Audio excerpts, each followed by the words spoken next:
হাসনাত আব্দুল্লাহর একটি আমরা সাক্ষাৎকার দেখলাম, টেলিভিশন টক শো দেখলাম।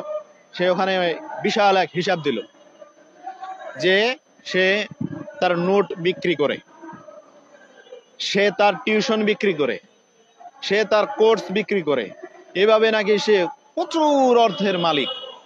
আমি জানতে চাই, হাসনাত আব্দুল্লাহ ভাই, তুমি এত টাকার মালিক ভাই, তাহলে তোমার ভার্সিটি লেভেলের 5 আগস্টের আগে তোমার যে ইতিহাস, জুতা প্যান্ট শার্ট, তখনকার অবস্থা আর এখনকার অবস্থা রাত আর দিনের মতো কেন হইল? একটু জানতে চাই। দেশের জনগণের প্রশ্ন। রাত যেরকম অন্ধকার তোমার আগের ইতিহাস ছিল ওই রকম অন্ধকার, দিন যেরকম আলোকিত তোমার বর্তমান অবস্থা হয়েছে এইরকম।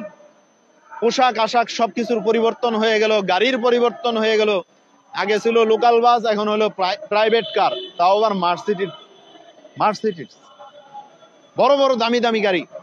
কারণ কি ভাই? পেলা কোথায় একটু জানতে চাই। একটু বলবা কষ্ট করে ভাই, এই জিনিসগুলা কোথায় পাওয়া গেল?